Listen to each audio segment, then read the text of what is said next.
Previously on Mass Effect 3, we got the cold shoulder from the Council.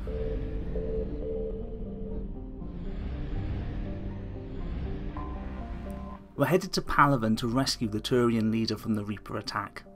Monet, the moon on which the mission takes place, marks the end of the prologue and the beginning of the Act 1 arc.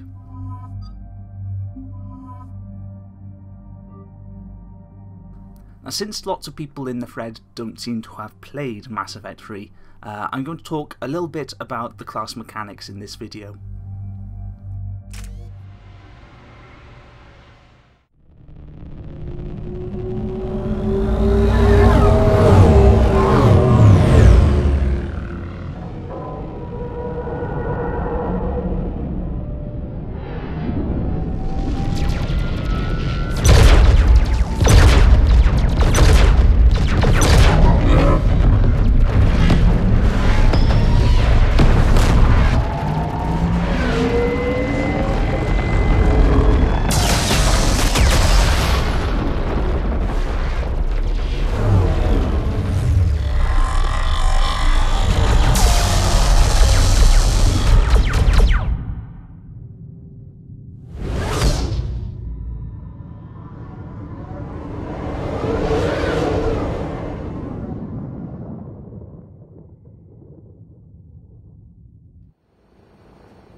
Oh no.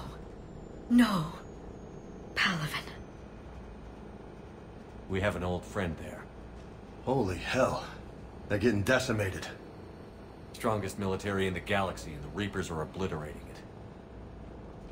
Was it like this on Earth? Yes.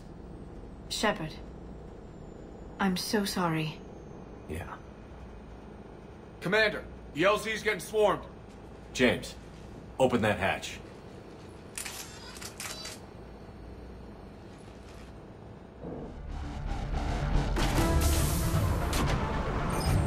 The Mass Effect series has 6 classes: Soldier, Adept, Engineer, Infiltrator, Vanguard and Sentinel.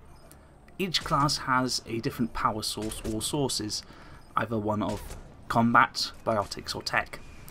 Combat powers are low effort, low impact, and combine well with the shooting mechanics, for example ammo powers, which give your weapons extra damage and minor debuffs. Tech powers deal direct damage and operate on a rock, paper, scissors basis against enemy defences. Fire powers defeat armour, electric powers defeat shields and barriers, and cryo powers work best against health. Biotic powers focus on crowd control and stunning or exposing enemies, but don't work on enemies with shields or armour.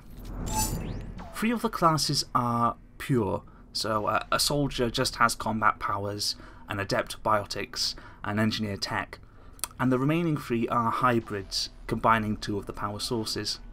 As I've mentioned before, I'm playing an Infiltrator, a hybrid class which combines combat and tech powers. So I have some flexibility when dealing with encounters. I can shoot my way out, or I can blast enemies from afar with my powers.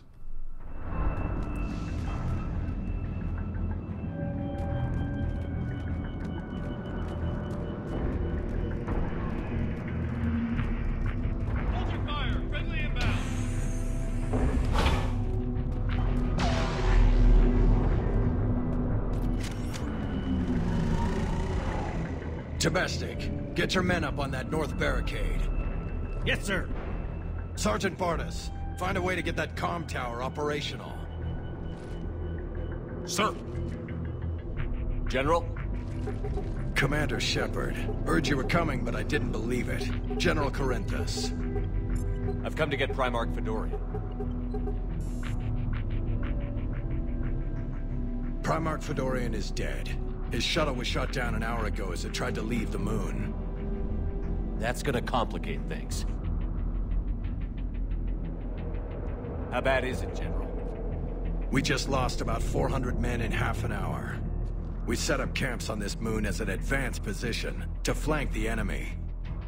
A sound strategy, just... Irrelevant. Exactly.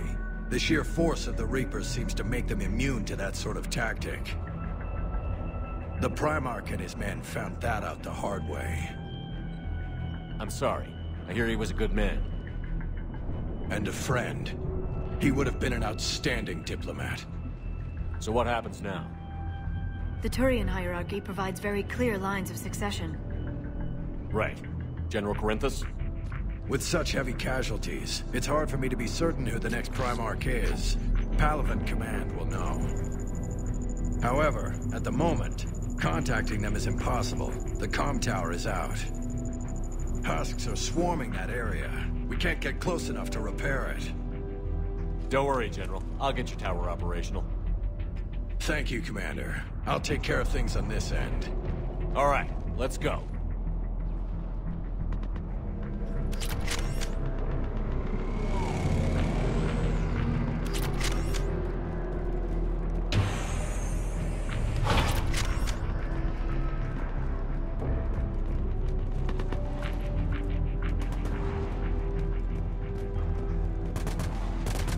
Husks at the tower overwhelmed us. Good luck! Each class has a particular gimmick, usually focused around a specific power or weapon. The infiltrator mechanics encourage lots of sniping. There's an inherent slowdown when aiming with sniper rifles, and the tactical cloak power grants a damage bonus when you break the cloak by shooting, which works well with high damage weapons like the sniper rifle. Similarly, the Vanguard can charge enemies to get in close, and then use the Nova power to damage enemies around them in a small radius, making them a good fit for close range weapons like shotguns. The other classes' gimmicks are less specific. The Engineer can summon a drone to damage and distract enemies, for instance, which is very helpful, works well with damage blasts from behind cover, but not that far removed from an Adept with Singularity perhaps, or Stasis. We can't repair it from this panel.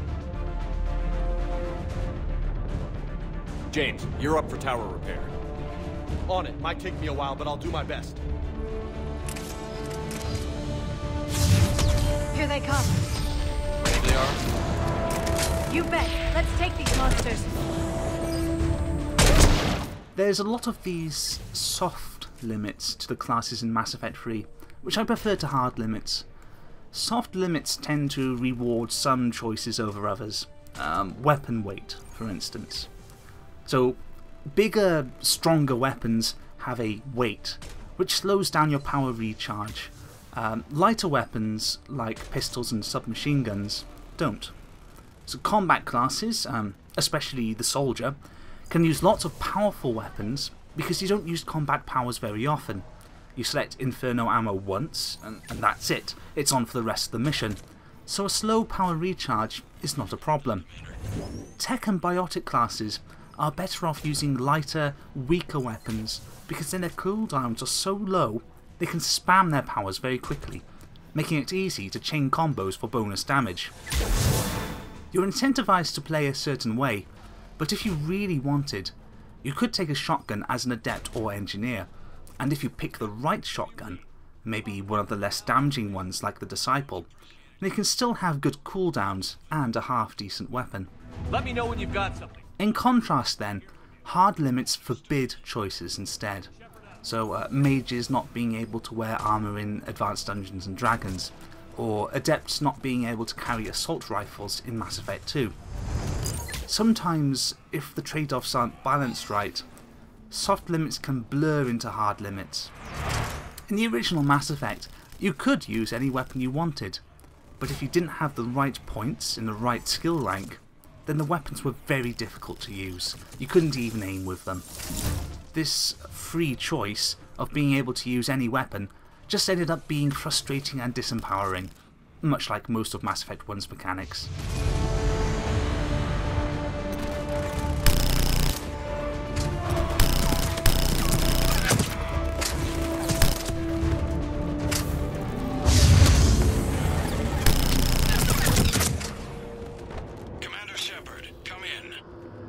Go ahead. I have information from Palaven Command. Please return ASAP.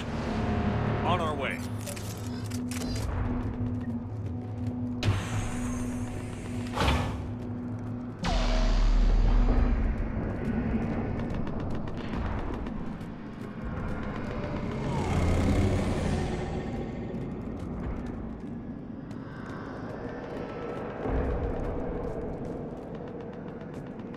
What have you got?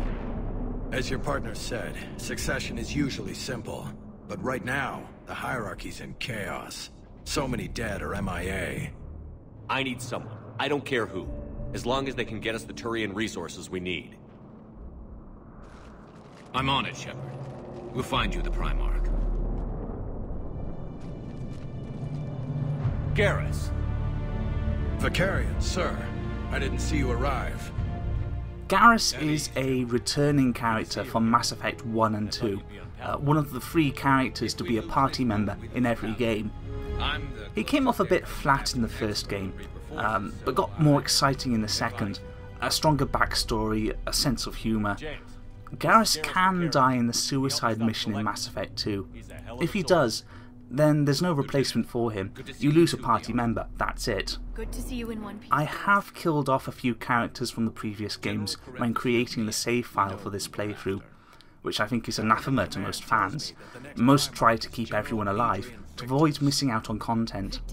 For a few characters though, there are interesting alternatives, and if and when I have killed off characters for this playthrough, it's because there's a cool and little seen outcome I want to show off.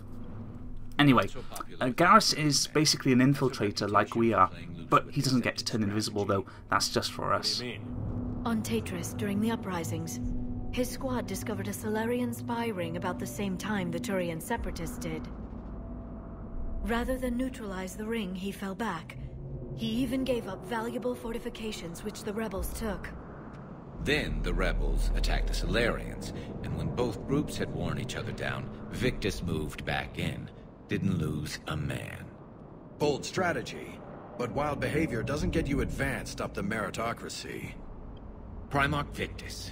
That should be something to see. Unconventional thinking might be the only way to save Palaven. And Earth. He'll do whatever it takes. Reminds me of an old human Spectre I knew. Okay, let's get him on the shuttle and get out of here. Commander! Shepard, come in!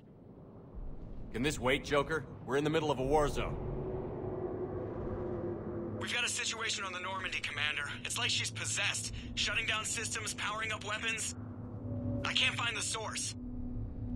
I need the Normandy standing by. We may have to bug out. Should I go back and take a look? Do it. Garrus, you said you were with Victus this morning? Yeah, but we got separated. He went to bolster a flank that was breaking. Could be anywhere out there. We're trying to raise him, Commander. Incoming Harvester! Headed for the airfield!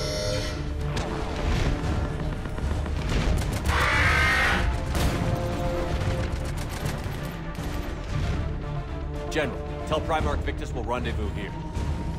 In the meantime, let's go take care of whatever that thing dropped off. Coming, Garrus? Are you kidding? I'm right behind you.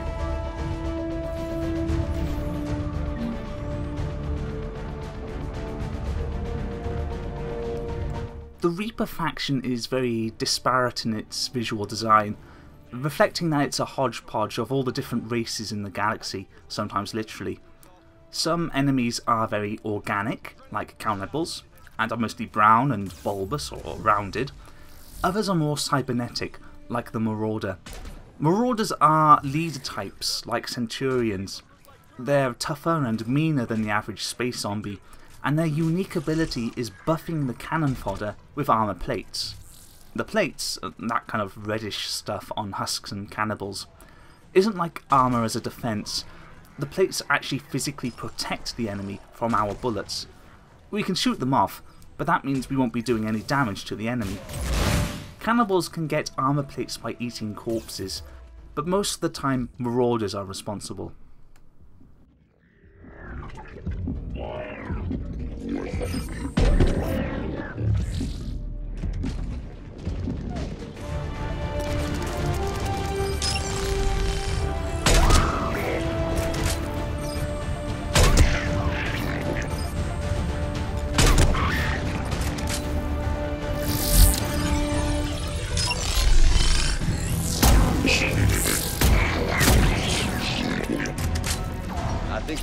Mass Effect 3 is usually pretty good with shaking up the cover shooter formula. as with the shuttle ride at the beginning for instance. You're at the main barricade. The turrets are a slightly less well implemented example. They're not unfun, but they can go on for a bit too long. This section carried on for a good couple of minutes. Compared to, say, Gears of War, where, if I remember right, they tend to be optional or used for very special set-piece encounters with unusual enemies. Here, we're just mowing down husks.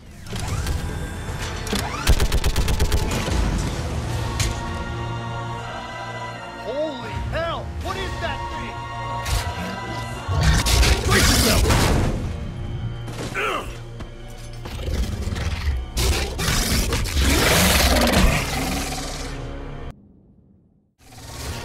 The Brute is our first big enemy. It doesn't use cover, it doesn't shoot, but it's tough, covered in armor plates, and can charge across the battlefield very quickly. In a way, the Brute is a direct counter to our sniper build. Its sweeping charge ignores cover, it has a tendency to cover its head when headshot too often, and sniper rifles are no good when it gets up close and personal, which it constantly tries to do. This particular arena plays well to its strengths. It's small and square, boxed in with nowhere to retreat to, pretty much the direct opposite of what we need as an infiltrator.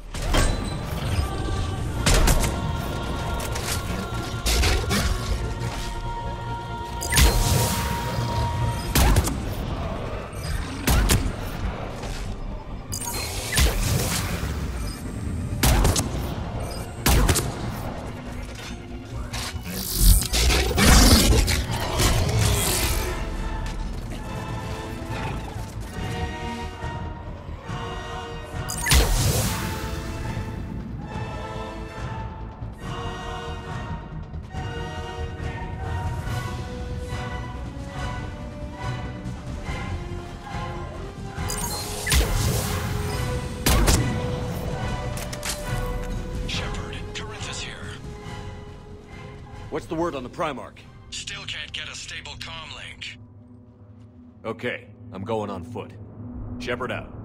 Garrus, take me to the last place you saw Victus. The actual class skill trees are expanded versions of the ones used in Mass Effect 2.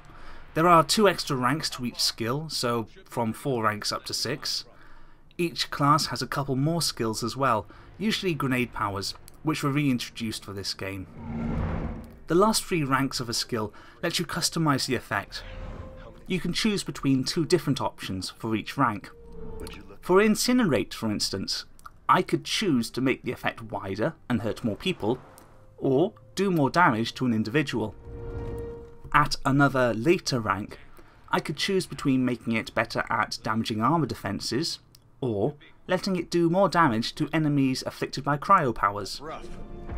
In Mass Effect 2, character builds felt a little restrictive. At max level, you had almost all the powers, so building a character was more about picking the one skill that you didn't want, rather than the skills that you did want. Mass Effect 3 doesn't have that problem. You can still end up with max ranks in most skills, but there's more decision making involved in what you want to specialise in, and what skills or rank choices you don't really need.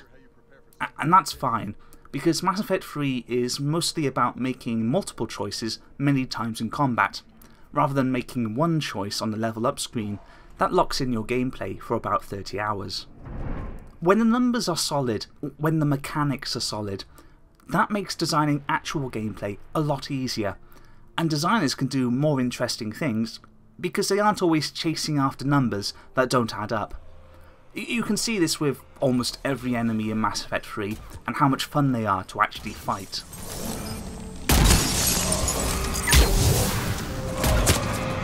I'm on it!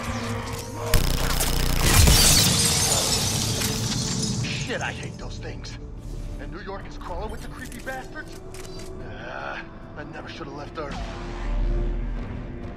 It's gonna be bad all over. Leaving the fight just pisses me off. But you're here asking Victus to do the same thing. Leave the fight to make nice in some boardroom. This summit is the only chance we've got. None of us is beating the Reaper. I really like Monet as an environment. This is probably the first location where you can really say, wow, that's beautiful. It's funny because we're basically in the same situation as the prologue on Earth. Reapers invade, lay waste, only this time around it looks good, which is weird because we're in a literal wasteland rather than the cultural one of Vancouver. Part of it is the horizon. We've got a good clear delineation between the ground area, which isn't important, and the sky, which has all the visual information. Part of it is the perspective. We're not at sort of eye-line level with the Reapers standing on the skyscraper roofs. Instead, we're scurrying around underneath their feet throughout, which is better at conveying their size and awesome power. Part of it is the simpler landscape. There's less visual clutter.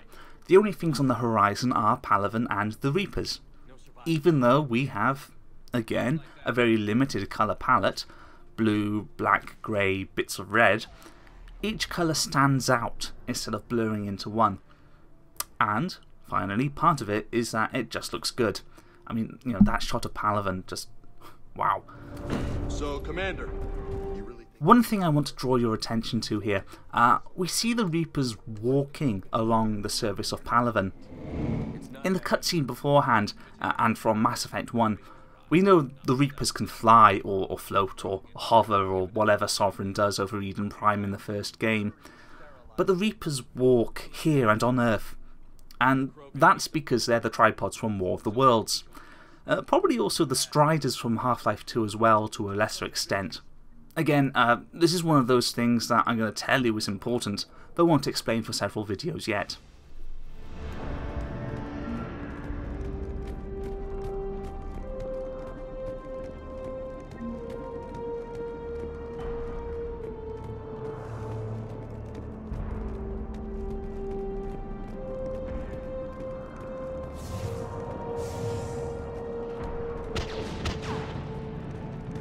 that sounds bad! Okay, double time. No Reapers taking this Primarch from me. Right behind you!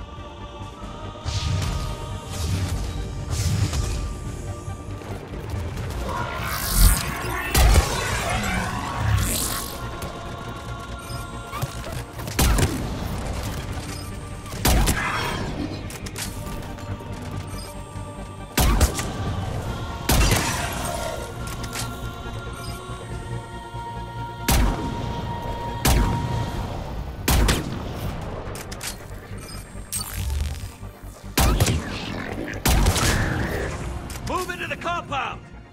Moving! Right behind you!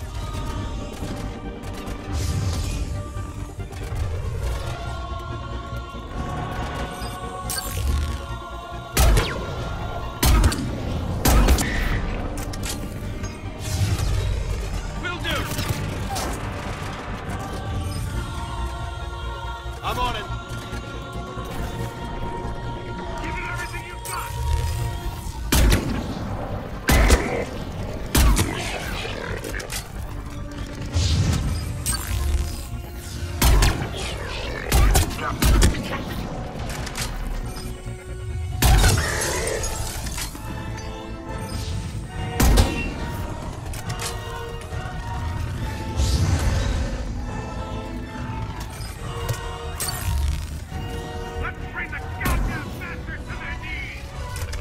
The Reaper Blackstar is a heavy weapon. In Mass Effect 2 these were special weapons, very powerful, that had their own ammo counter. And I never used them because I always preferred to save them for when I might really need them. You know, the typical RPG potion hoarder problem. Mass Effect 3 makes them one-shot weapons that can't be taken with you, so there's no incentive to hoard, in fact it's impossible. So players use them as needed, and it means designers can balance encounters better because they know when the player will have a weapon capable of murdering two brutes in one shot.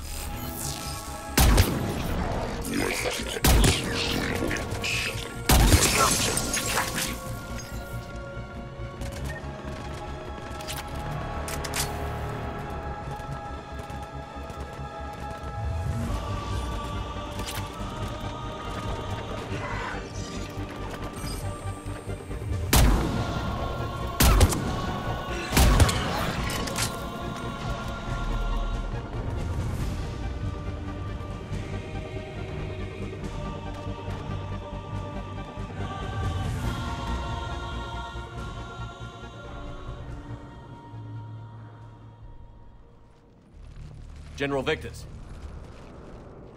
Yes? I'm Commander Shepard of the Normandy. Commander. I know who you are. I can't wait to find out what brings you out here. Vicarian, where did you go? Heavy Reaper unit on the right flank. I believe your exact words were, "Get that thing the hell off my men." Appreciated. General, you're needed off-planet. I've come to get you. It will take something beyond important for me to leave my men or my Turian brothers and sisters in their fight. Fedorian was killed. You're the new Primarch. You're needed immediately to chair a summit and represent your people in the fight against the Reapers.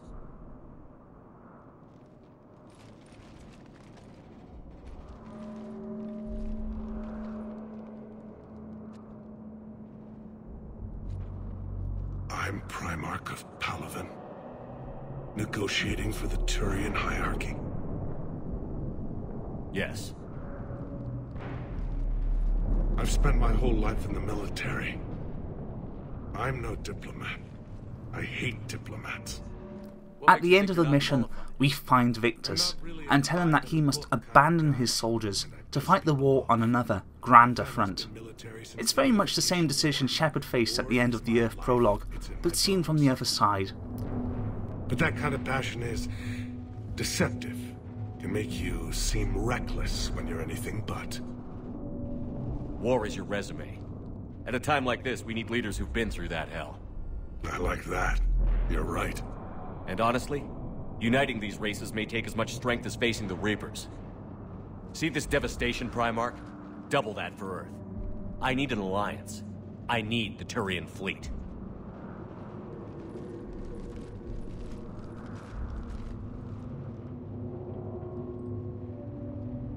Give me a moment to say goodbye to my men. Without him down here, there's a good chance we lose this moon. Without him up there, there's a good chance we lose everything. Look at that. And they want my opinion on how to stop it? Failed C-Sec officer, vigilante, and I'm their expert advisor? Think you can win this thing, Shepard? Yeah, I don't know, Garrus. But I'm sure as hell gonna give it my best shot.